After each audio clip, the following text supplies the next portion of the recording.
പരിശുദ്ധ പരമ ദിവ്യകാരുടെ നാഥനായ ഈശോയ്ക്ക് എന്നേരവും ആരാധനയും സ്തുതിയും പുകഴ്ചയും ഉണ്ടായിരിക്കട്ടെ. പരിശുദ്ധ പരമ ദിവ്യകാരുടെ നാഥനായ ഈശോയ്ക്ക് എന്നേരവും ആരാധനയും സ്തുതിയും പുകഴ്ചയും ഉണ്ടായിരിക്കട്ടെ. പരിശുദ്ധ പരമ ദിവ്യകാരുടെ നാഥനായ ഈശോയ്ക്ക് എന്നേരവും ആരാധനയും സ്തുതിയും പുകഴ്ചയും ഉണ്ടായിരിക്കട്ടെ. സ്നേഹമുള്ളവരെ, ഈ ഒരു ഭാഗ്യം നിറഞ്ഞ നിമിഷത്തിൽ തമ്പുരാനെ നമുക്ക് സ്തുതിക്കാം, ആരാധിക്കാം. അവിടത്തേക്ക് നമ്മുടെ ജീവിതത്തിൽ ലഭിച്ചിട്ടുള്ള എല്ലാ അനുഗ്രഹങ്ങളെ ഓർത്ത് തമ്പുരാനോട് നന്ദിയുള്ളവരായിട്ട് നമുക്ക് മാറാം. ഒരുപക്ഷെ ജീവിതത്തിൽ പലപ്പോഴും നമുക്കറിയാം വേദനയും സങ്കടവും എല്ലാം നിറയുന്ന നിമിഷങ്ങളുണ്ട്. പക്ഷേ നമ്മുടെ ബലഹീനതകൾ കൊണ്ടോ നമ്മൾ മനുഷ്യരായതുകൊണ്ടോ പലപ്പോഴും നമ്മൾ ഓർത്തെടുക്കുക സങ്കടവും അല്ലെങ്കിൽ വിഷമവും നിറഞ്ഞ നിമിഷങ്ങളെ പറ്റിയിട്ടാണ്. എന്തുകൊണ്ട് തമ്പുരാൻ കരുണയോടുകൂടി നമ്മളെ വീക്ഷിച്ച അല്ലെങ്കിൽ കരുണയോടുകൂടി നമ്മളെ ചേർത്ത് പിടിച്ച നിമിഷങ്ങളെ ഓർത്തുകൂടാ? വിശുദ്ധ ഗ്രന്ഥത്തിൽ പലയിടങ്ങളിൽ നമ്മൾ കാണുന്നുണ്ട് തമ്പുരാൻ കരുണയോടുകൂടി ഓരോ മനുഷ്യരെയും ചേർത്ത് പിടിക്കുന്നത്. ഒരുപക്ഷേ ഈ ഒരു കരുണയുടെ മണിക്കൂറിൽ നമ്മൾ ഓരോരുത്തരുമായിരിക്കുമ്പോൾ വിചിത്രമായിട്ട് നമ്മൾ ഓർക്കേണ്ട ഒരു തിരുവചനമാണ് വിശുദ്ധ ലൂക്കായുടെ സുവിശേഷം 10-ാം അധ്യായത്തിൽ സമരിയാക്കാരുടെ ഉപമ. ഒരുപക്ഷെ കരുണയോടുകൂടി കാണുകയും കരുണയോടുകൂടി കരസ്പർശത്താൽ ചേർത്ത് പിടിക്കുകയും കരുണയുടെ ഭാവത്തിൽ ഒരു ഹൃദയഭേദത്തോടുകൂടി ഓരോരുത്തരെയും ചേർത്ത് പിടിക്കുന്നതാണ് നമ്മൾ ആ ഒരു തിരുവചനത്തിലൂടെ കാണാൻ സാധിക്കുക. നമ്മുടെ ജീവിതമായിട്ട് ഒത്തിരി ബന്ധപ്പെട്ട് കിടക്കുന്ന ഒരു തിരുവചന ലിഖിതം. നമുക്കറിയാം പലപ്പോഴും നമ്മൾ പല സാഹചര്യങ്ങളിലും പല നിമിഷങ്ങളിലും വിഷമിക്കുന്നത് ആരും എന്നെ സഹായിച്ചില്ല എന്ന് പറഞ്ഞിട്ടാണ്. ഓരോരുത്തർക്കും വിഷമങ്ങളും സങ്കടങ്ങളും വന്നപ്പോൾ ഞാൻ അവരെ ചേർത്ത് പിടിച്ചു, പക്ഷേ എനിക്കൊരു വേദനയും സങ്കടവും വന്നപ്പോൾ എന്നെ ചേർത്ത് പിടിച്ചില്ല എന്നൊരു പരാതി പലപ്പോഴും നമുക്കറിയാം തമ്പുരാൻ്റെ മുമ്പിലും നമ്മുടെ കൂട്ടുകാർക്കിടയിലും അല്ലെങ്കിൽ സഹോദരങ്ങൾക്കിടയിലും നമ്മൾ പറയാറുണ്ട്. ഒരു ബഷീർ തിരുവചന ഭാഗം കരുണയോടുകൂടി അല്ലെങ്കിൽ കരുണയുടെ കരസ്പർശത്താൽ നമ്മൾ എങ്ങനെയാകണമെന്ന് തമ്പുരാനോട് അവിടുത്തെ അനുയായികളായിട്ടുള്ള ഓരോരുത്തരും ചോദിച്ചപ്പോൾ ഒരു ആശയത്തിനപ്പുറത്തോട്ട് ഒരു കഥയെന്നോണം പറഞ്ഞു വെച്ചതാണ് ഈ സമരിയാക്കാരുടെ ഉപമ. ഒരു പക്ഷെ ബലഹീനനായിട്ട് അല്ലെങ്കിൽ പോരായ്മയോടുകൂടി ഒരു മനുഷ്യനായിരിക്കുമ്പോൾ അല്ലെങ്കിൽ നിസ്സഹായതയുടെ അവസ്ഥയിൽ ഒരു സഹായം ആരിൽ നിന്ന് പ്രതീക്ഷിക്കുന്ന രീതിയിൽ ഒരു സമരിയാക്കാരൻ ആ ഒരു വഴിയിലേക്ക് കടന്നു വരുന്നതെല്ലാം നമ്മൾ കാണുന്നുണ്ട്. ആ ഒരു തിരുവചനത്തിൽ പല ആൾക്കാരും കടന്നു പോകുന്നുണ്ട്. പക്ഷേ ആ ഒരു മനുഷ്യൻ്റെ യഥാർത്ഥ അയൽക്കാരൻ ആരെന്ന് ചോദ്യം അവസാനം ചോദിക്കുമ്പോൾ പറയുന്നുണ്ട് അവനെ ചേർത്ത് പിടിച്ച ആൾ, അല്ലെങ്കിൽ അവരോട് കരുണ തോന്നിയ ആളെന്ന് തമ്പുരാൻ പറഞ്ഞു വെക്കുമ്പോൾ നമ്മുടെ ജീവിതമായിട്ട് ഒത്തിരി ബന്ധപ്പെട്ട് കിടക്കുന്നുണ്ട്. നമ്മളുമായിട്ട് ഒരു ബന്ധവുമില്ലാത്ത അല്ലെങ്കിൽ നമ്മളുമായിട്ട് ഒരു രീതിയിലും ചേർത്ത് പോകാൻ പറ്റാത്ത ആൾക്കാരെ നമ്മൾ എന്തെങ്കിലും ചേർത്ത് പിടിച്ചിട്ടുണ്ടോ? കരുണയോടുകൂടി പല ആൾക്കാർ നമ്മൾ ചേർത്ത് പിടിക്കുന്നത് യഥാർത്ഥത്തിൽ എന്തുകൊണ്ടാണ്? ഒരു പക്ഷേ എന്തെങ്കിലും എൻ്റെ ജീവിതത്തിലേക്ക് ഞാൻ പ്രതീക്ഷിച്ചുകൊണ്ടാണോ? അല്ല എൻ്റെ ജീവിതത്തിൽ അവർ കാരണം എന്തെങ്കിലും എനിക്ക് ലഭിച്ചത് കൊണ്ടാണ്? തമ്പുരാൻ ആവർത്തിക്കത്തില്ലേ, നിന്നെ സ്നേഹിക്കുന്നവരെ നീ തിരിച്ച് സ്നേഹിച്ചാൽ എന്ത് മേന്മയാണ് അവിടെ ഉള്ളത്? ഒരു പക്ഷേ ഈ ഒരു തിരുവചനം നമ്മുടെ ജീവിതത്തിലേക്കും ചേർത്ത് പിടിക്കുമ്പോൾ ഇതുപോലുള്ള കുറേ അനുഭവങ്ങൾ നമ്മുടെ ജീവിതത്തിലും സംഭവിച്ചിട്ടുണ്ടാകാം. വഴിയാത്രക്കാരെ പോലെ നമ്മൾ ഏതെങ്കിലും ഒരു യാത്രയ്ക്ക് പോകുമ്പോഴോ അല്ലെങ്കിൽ ഏതെങ്കിലും ഒരു സ്ഥലത്ത് എത്തിച്ചേരുമ്പോഴോ ഒരു സഹായഹസ്തത്തിനോ അല്ലെങ്കിൽ കരുണ നിറഞ്ഞ ഒരു ആലിംഗനത്തിന് വേണ്ടിയോ ആരെങ്കിലും നമുക്ക് വേണ്ടി കാത്തിരുന്നിട്ടുണ്ടാകാം. പക്ഷേ ഒരു തിരുവചനത്തിലൂടെ പോലെ അവരെ പോലെ നമ്മളും ആ ഒരു മനുഷ്യനെ വിസ്മരിച്ച് കടന്നു പോയിട്ടുണ്ടാകാം. നമ്മളിൽ നിന്ന് പ്രതീക്ഷിച്ചത് കരുണയാണ്. തിരുവചനം പറയുന്നത് പോലെ നമ്മളിൽ നിന്ന് ഓരോ നിമിഷവും പ്രതീക്ഷിക്കുന്നത് ആ ഒരു സ്നേഹമാണ്. ഓരോ മനുഷ്യരെയും ചേർത്ത് പിടിക്കുകയും അതിനപ്പുറത്തോട്ട് ക്രിസ്തുവിൻ്റെ കരം പോലെ നമ്മുടെ ഓരോരുത്തരുടെയും ജീവിതത്തിൽ നമ്മൾ ആയിത്തീരുക എന്നതാണ് നമ്മുടെ ഏറ്റവും വലിയ ലക്ഷ്യം. ഈ ഒരു പക്ഷേ ഈ ഒരു തിരുവചനത്തിലൂടെ ആ ഒരു സമരിയാക്കാരൻ കരുണയുടെ കരമായിട്ടും ഹൃദയമായിട്ടും പാദമായിട്ട് മാറുമ്പോൾ എൻ്റെ ജീവിതത്തിൽ ഞാൻ ഏതെങ്കിലും സാഹചര്യത്തിൽ ഈ സമരിയാക്കാരനെ പോലെ കരുണയുടെ മുഖത്തോടുകൂടി ഞാനുമായിട്ട് ഒരു ബന്ധവുമില്ലാത്ത ആരെങ്കിലും കരുണയോടുകൂടി ചേർത്ത് പിടിച്ചിട്ടുണ്ടോ? ഒരു പക്ഷേ പലപ്പോഴും നമ്മുടെ ഉത്തരം ഇല്ല എന്നായിരിക്കും. ആ ഒരു നിമിഷത്തിലാണ് തീരുമാനങ്ങളും തിരുത്തലുകളും നമ്മുടെ ജീവിതത്തിലേക്ക് സ്വീകരിക്കേണ്ടത്. കാരണം ഈ ഒരു സമരിയാക്കാരൻ്റെ ഉപമയിലൂടെ തമ്പുരാൻ എന്നോട് പറയുന്നത് നീയും അവനെ പോലെ ചെയ്യുക എന്നതാണ്. ഈ ഒരു സമരിയാക്കാരൻ്റെ ഉപമയുടെ അവസാനം തമ്പുരാൻ പറഞ്ഞു വെക്കുന്നത്, അല്ലെങ്കിൽ താൻ ഏറെ സ്നേഹിക്കുന്ന ആ അനുയായികളോട് പറഞ്ഞു വെക്കുന്നതും അതാണ്. ഈ കഥയുടെ കഥാതത്വം എല്ലാം തീർന്നു കഴിഞ്ഞ് ആ കഥയുടെ പൊരുളെല്ലാം അവർക്ക് മനസ്സിലാക്കി കൊടുത്തുകൊണ്ട് പറയുന്നുണ്ട്, നിങ്ങൾ എന്താണ് മനസ്സിലാക്കിയത്? അവർ പറയുന്നത് സമരിയാക്കാരനായിരുന്നു ഏറ്റവും വലിയ ശരി. സമരിയാക്കാരനായിരുന്നു ആ ഒരു മനുഷ്യന്റെ യഥാർത്ഥ അയൽക്കാരൻ. ഒരു പക്ഷെ എൻ്റെ ജീവിതത്തിലും നിന്റെ അയൽവാസി അല്ലെങ്കിൽ അയൽക്കാരൻ ആരെന്ന് ചോദിക്കുമ്പോൾ മതിൽക്കെട്ടിനപ്പുറത്ത് ഒരാളെ ചൂണ്ടിക്കാണിക്കുന്നതിനപ്പുറത്തോട്ട് എനിക്ക് എൻ്റെ കരം കൊണ്ട് ചേർത്ത് പിടിക്കാൻ, അല്ലെങ്കിൽ എൻ്റെ ഹൃദയം കൊണ്ട് കരുണയുടെ ഭാഗത്തോടു കൂടി ചേർത്ത് പിടിക്കാൻ പറ്റുന്ന ആരോ ആണ് എൻ്റെ അയൽവാസിയും അയൽക്കാരനും. ഓരോ നിമിഷവും ഹൃദയത്തോട് ചോദിക്കേണ്ടത് അതാണ്, ഞാൻ ആർക്കെങ്കിലും ഒരു അയൽക്കാരനായിട്ട് മാറിയിട്ടുണ്ടോ? ശിഷ്യന്മാർ ഈ ഒരു കഥ പറഞ്ഞു കഴിയുമ്പോൾ, അല്ലെങ്കിൽ ഈ സംഭവം പറഞ്ഞു കഴിയുമ്പോൾ ചോദിക്കുന്ന ചോദ്യത്തിന് ആരായിരുന്നു ആ ഒരു മനുഷ്യൻ്റെ യഥാർത്ഥ അയൽക്കാരനെന്ന് ചോദിക്കുമ്പോൾ ഒരു പ്രശ്നവുമില്ലാതെ ചൂണ്ടിക്കാണിക്കുന്നത് അയൽക്കാരനെയാണ്.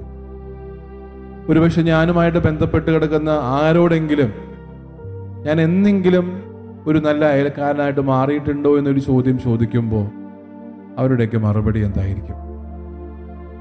ഞാൻ എന്തെങ്കിലുമൊക്കെ പ്രതീക്ഷിച്ചുകൊണ്ടാണോ എൻ്റെ ജീവിതത്തിലെ പല കാര്യങ്ങളും ചെയ്യുന്നത്? ഒരു പക്ഷേ ഒരു തിരുവചനത്തിൽ തമ്പുരാൻ ആ ഒരു മനുഷ്യന്, അല്ലെങ്കിൽ ആ ഒരു നല്ല സമരിയാക്കാരനെ പോലെ നമ്മളുമായി തീരണമെന്ന് ഒരു വിശുദ്ധിയുടെ പിടിവാശി പിടിക്കുന്നുണ്ടെങ്കിലും നമ്മുടെ ജീവിതത്തിൽ നിന്നും തമ്പുരാൻ ആഗ്രഹിക്കുന്നതും അതാണ്, ഒരു നല്ല അയൽക്കാരനായിട്ട് മാറുക, നല്ല സമരിയാക്കാരനായിട്ട് എൻ്റെ ജീവിതത്തിൽ മാറുക. കാരണം സാഹചര്യങ്ങൾ പലപ്പോഴും നമുക്ക് ഓരോ നിമിഷവും ലഭിക്കുന്നുണ്ട്. ഒരിക്കൽ പോലും ഒരാളെ ചേർത്ത് പിടിക്കാനോ, അല്ലെങ്കിൽ ആ ഒരാൾക്കൊരു കരസ്പർശം കൊടുക്കാനോ, അല്ലെങ്കിൽ ഒരു സഹായഹസ്തം നീട്ടാനുള്ള അവസരങ്ങളെല്ലാം നമ്മുടെ ജീവിതത്തിൽ ലഭിക്കുന്നുണ്ട്. പക്ഷെ പലപ്പോഴും നന്മ ചെയ്യാൻ കിട്ടുന്ന, അല്ലെങ്കിൽ ഈ കരുണയുടെ മുഖത്തോടു കൂടി ആയിരിക്കാൻ കിട്ടുന്ന പല അവസരങ്ങളും നമ്മൾ ഉപേക്ഷിക്കാറാണ് പതിവ്.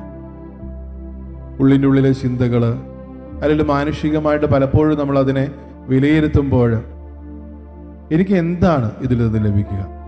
ഒരു പക്ഷേ ആ ഒരു സമരിയാക്കാരൻ ആ മനുഷ്യനെ സഹായിക്കുന്നതിന് മുൻപ് ആ വഴി കടന്നുപോയ ആ രണ്ടുപേരും അവർ ചിന്തിക്കുന്നതും അതാണ്, ഞാൻ ഈ ഒരു മനുഷ്യനെ സഹായിക്കുന്നത് കൊണ്ട്, അല്ലെങ്കിൽ ചേർത്ത് പിടിക്കുന്നത് കൊണ്ട്, അല്ലെങ്കിൽ ഒരു മനുഷ്യന് വേണ്ടിയിട്ട് ഞാൻ എന്തെങ്കിലും ചെയ്യുമ്പോൾ എനിക്ക് എന്താണ് കിട്ടുക?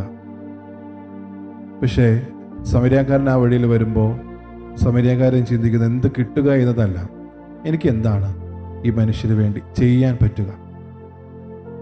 ഒരു പക്ഷെ നമ്മുടെ ജീവിതത്തിലും ഇതുപോലെ തമ്പുരാന്റെ കരുണയുടെ ഭാവത്തോടു കൂടി നമ്മൾ ഓരോ നിമിഷവും ആയി തീരാൻ തീരുമാനമെടുക്കുമ്പോൾ, പ്രതിജ്ഞ എടുക്കുമ്പോൾ നമ്മൾ ഓരോ നിമിഷവും ഓർക്കേണ്ടത് എനിക്ക് എന്താണ് ലഭിക്കുക എന്നതല്ല, അതിനപ്പുറത്തോട്ട് എന്താണ് എനിക്ക് ചെയ്യാൻ പറ്റുക. ഒരു പക്ഷെ വികാരത്തോടു കൂടി പല സാഹചര്യങ്ങൾ നമ്മൾ വിലയിരുത്തുമ്പോഴും അതിനപ്പുറത്തോട്ട് നമ്മൾ ഏറ്റവും കൂടുതൽ ഓർക്കേണ്ട ഒരു കാര്യം, ഒരു സമരിയാക്കാരൻ അല്ലെങ്കിൽ ഒരു അയൽക്കാരനായിട്ട് എങ്ങനെ എനിക്ക് മാറാൻ പറ്റും? ഈശോ പറയുന്നത് നിങ്ങളും അവനെ പോലെ ചെയ്യുക എന്നാണ്. എനിക്ക് എൻ്റെ ജീവിതത്തിൽ ഒരു നല്ല അയൽവാസക്കാരനേക്ക് അപ്പുറത്തോട്ട് ഒരു സമരിയാക്കാരനെ പോലെ എന്തെങ്കിലും ഒരു കാര്യം ചെയ്യാൻ പറ്റുമോ? ഈ കരുണ എൻ്റെ ഹൃദയം നിറച്ച് മറ്റുള്ളവർക്ക് അവരുടെ ജീവിതത്തിൽ ഒരു നല്ല അയൽക്കാരനായിട്ട് മാറാൻ പറ്റുന്നുണ്ടോ? ഒരുപക്ഷെ സമരിയാക്കാരൻ ആ ഒരു കാലഘട്ടത്തിൽ പല സാഹചര്യങ്ങൾ കൊണ്ട് മാറ്റി നിർത്തപ്പെട്ടിട്ടും, അല്ലെങ്കിൽ എന്നെ സഹായിക്കുമെന്നുള്ളൊരു മനോഭാവം ഒരിക്കൽ പോലും ഇല്ലാതിരുന്ന ആ ഒരു മനുഷ്യന് സമരിയാക്കാരൻ സഹായിക്കുമ്പോൾ അവരുണ്ടായിരുന്ന മനോഭാവം, അതെൻ്റെ ജീവിതത്തിൽ ഞാൻ ആരെങ്കിലും സഹായിച്ചപ്പോൾ അവർക്കുണ്ടായിട്ടുണ്ടോ? കാരണം ഓരോ മനുഷ്യരും പലപ്പോഴും പ്രതീക്ഷിക്കുന്നത് അല്ലെങ്കിൽ പ്രതീക്ഷയ്ക്ക് അപ്പുറത്തോണ്ടാണ് പലപ്പോഴും നമുക്ക് ഓരോരുത്തർക്കും ഉണ്ടാകുന്ന പല ബുദ്ധിമുട്ടുകളുടെയും ആരംഭം. നമ്മൾ പലതും പ്രതീക്ഷിക്കുന്നു, പക്ഷേ അതിനൊന്നും ഉത്തരം കിട്ടുന്നില്ല. ഈശോയുടെ സന്നിധിയിലായിരിക്കുമ്പോൾ ആ ഒരു കൃപയ്ക്ക് വേണ്ടി നമുക്ക് പ്രാർത്ഥിക്കാം. ഈശോയെ, കരുണയോടുകൂടി ഓരോ ആൾക്കാരെ കാണാനും കരുണയോടുകൂടി എൻ്റെ കരസ്പർശത്താൽ അവരോരോരുത്തരെയും ചേർത്ത് പിടിക്കാനും എൻ്റെ പാദങ്ങൾ കൊണ്ട് കരുണയുടെ പദങ്ങളായിട്ട് മാറാനുള്ളൊരു കൃപ ഞങ്ങൾക്ക് ഓരോരുത്തർക്കും തരണമേ എന്ന്. ഒരു പക്ഷേ ഒരു തിരുമണിക്കൂറിൽ പങ്കെടുക്കുന്ന നമ്മൾ ഓരോരുത്തരും നമ്മുടെ ജീവിതം എന്ന യാത്രയെ ഒരു നിമിഷം വിലയിരുത്തിക്കൊണ്ട് ഓർക്കേണ്ട ഒരു കാര്യമാണ്. ഞാൻ എന്നെങ്കിലും എൻ്റെ ഹൃദയഭാവത്തോടുകൂടി ആരെങ്കിലും കരുണയോടുകൂടി ഒന്ന് വീക്ഷിച്ചിട്ടുണ്ടോ? അല്ലെങ്കിൽ കരുണയോടുകൂടി ഞാൻ എന്തെങ്കിലും അവരെ ഒന്ന് നോക്കിയിട്ടുണ്ടോ? യാത്ര ചെയ്യുന്നവരാണ് നമ്മൾ പലപ്പോഴും. ഒരു വഴിയാത്രക്കാരനായ ഒരു മനുഷ്യനെ ഏതെങ്കിലും ഒരു സാഹചര്യത്തിൽ അവനൊരു കരസ്പർശം അല്ലെങ്കിൽ ഒരു സഹായഹസ്തം വേണ്ടെന്നുള്ള കാര്യം നമ്മൾ ഓർക്കുമ്പോൾ പലപ്പോഴും നമ്മൾ ഓർക്കുന്നത് മറ്റുള്ളവരെന്താണ് വിചാരിക്കുക. നമ്മളെപ്പോഴും ഓർക്കേണ്ട ഒരു കാര്യം, ഞാനിത് ചെയ്തില്ലെങ്കിൽ തമ്പുരാൻ എന്ത് വിചാരിക്കും? മാനുഷികമായിട്ടുള്ള കുറ്റബോധങ്ങൾക്ക് അപ്പുറത്തോട്ട് ഞാൻ വിശ്വസിക്കുകയും സ്നേഹിക്കുകയും കരുതുകയും ചെയ്യുന്ന തമ്പുരാൻ, ഞാൻ ഈ ഒരു ഉപേക്ഷിത പാപത്തോടു കൂടി കടന്നു ചെല്ലുമ്പോൾ തമ്പുരാൻ എന്ത് വിചാരിക്കും എന്നുള്ള കാര്യം നമുക്ക് ഓരോരുത്തർക്കും ഓർക്കാം. അല്ലെങ്കിൽ ഈ ഒരു സാഹചര്യത്തിൽ എന്ത് എന്നെ തമ്പുരാൻ ചെയ്തിരിക്കും എന്നുള്ളൊരു കാര്യം കൂടി ഓർക്കാം. ഓരോ സാഹചര്യത്തിലും പലപ്പോഴും ക്രിസ്തുവിൻ്റെ മുഖമായിട്ട് മാറാനുള്ള അവസരങ്ങൾ നമുക്ക് ഓരോരുത്തർക്കും ലഭിക്കുന്നുണ്ട്. പക്ഷെ അതിനപ്പുറത്തോട്ട് നമ്മൾ തഴയുകയും അല്ലെങ്കിൽ ഈ ഒരു ചിന്തയോടുകൂടി മറ്റുള്ളവർ എന്ത് ഈ ഒരു കാര്യം ഞാൻ ചെയ്യുമ്പോൾ വിചാരിക്കുമെന്നുള്ളൊരു ചിന്തയിലാണ് പലപ്പോഴും നമ്മളായിരിക്കുക. ഒരു തിരുമണിക്കൂറിൽ നമുക്ക് തീരുമാനമെടുക്കാം, തിരുത്തലുകൾ ജീവിതത്തിലേക്ക് സ്വീകരിക്കാം. ഈശോയെ, കരുണയുടെ മുഖമായിട്ട് മാറാൻ എനിക്ക് പറ്റിയിട്ടും ഞാൻ അത് ഉപേക്ഷയോടുകൂടി മാറ്റിവെച്ചു. കരുണയുടെ മുഖത്തോടുകൂടി ഓരോ മനുഷ്യരെയും ചേർത്ത് പിടിക്കാൻ പറ്റിയിട്ടും അത് ഹൃദയം കൊണ്ട് അവരെ ഉൾക്കൊള്ളാൻ പറ്റിയിട്ടും അതിൽ കരുണയുടെ ആ ഒരു കരസ്പർശത്താൽ ഓരോ മനുഷ്യരെയും ചേർത്ത് പിടിക്കാൻ എനിക്ക് പറ്റിയിട്ടും ഞാനത് ചെയ്തില്ല. തീരുമാനമെടുക്കാം, തിരുത്തലുകൾ ജീവിതത്തിലേക്ക് സ്വീകരിക്കാം.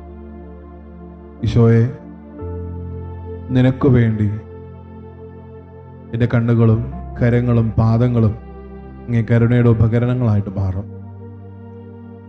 ഈ സമരിയാക്കാരനെ പോലെ ഞാനും എൻ്റെ ജീവിതത്തിൽ നല്ലൊരു അയൽക്കാരനായിട്ട് മാറും. സ്നേഹമുള്ളവരെ, ഒരു കൃപയുടെ മണിക്കൂറിൽ നമ്മൾ ഓരോരുത്തരുമായിരിക്കുമ്പോൾ നമ്മൾ തന്നെ ഈശോയ്ക്ക് വിട്ടുകൊടുക്കാം. ഒരു പക്ഷെ നമുക്കറിയാം, ഒരു നല്ല അയൽക്കാരനായിട്ടില്ല ഞാൻ, ഒരു നല്ല സമരിയാക്കാരനായിട്ടില്ല ഞാൻ എൻ്റെ ജീവിതത്തിൽ. അതെല്ലാം ഓർത്തുകൊണ്ട് ഒരു നല്ല അയൽക്കാരനാകാനും ഒരു നല്ല സമരിയാക്കാരനുള്ളൊരു കൃപ എനിക്ക് തരണമേ നമുക്ക് ഓരോരുത്തർക്കും ആവശ്യപ്പെടാം. ഈശോയെ, എൻ്റെ ജീവിതത്തിൽ എന്നോടും കരുണ തോന്നണമേ. അങ്ങേ കൃപയോടുകൂടി ജീവിക്കാനുള്ള ഒരു കരുണ എൻ്റെ ജീവിതത്തിലേക്ക് അങ്ങ് പ്രദാനം ചെയ്യണമേ. ഈ തിരുവോസ്തിയിലേക്ക് നമ്മൾ ഓരോരുത്തരും ഉറ്റുനോക്കുമ്പോൾ ഒരു പക്ഷേ അവരെ നോക്കി എല്ലാവരും പ്രകാശിതരായി എന്ന് പറയുന്നത് പോലെ ഞാനും ഈശോയെ നിന്നെ കണ്ടുകൊണ്ടിരിക്കുന്ന നിമിഷങ്ങളിൽ പ്രകാശമായിട്ട് മാറാനുള്ള കൃപ തരണമേ. താഴ്ന്ന സ്വരത്തിൽ സ്തുതിച്ചുകൊണ്ട് ദിവ്യകാരുണ്യനാഥൻ്റെ ആശീർവാദം നമുക്ക് ഓരോരുത്തർക്കും സ്വീകരിക്കാം. ഈശോയെ, ആരാധന ആരാധന.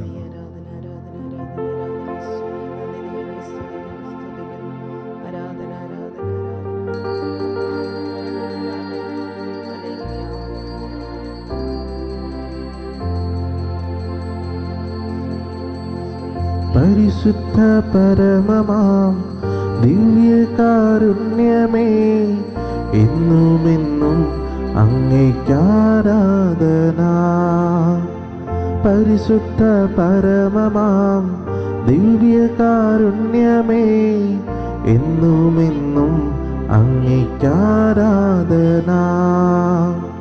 പരിശുദ്ധ പരമമാം ദിവ്യകാരുണ്യമേ, എന്നുമെന്നും അങ്ങേക്കാരാധന.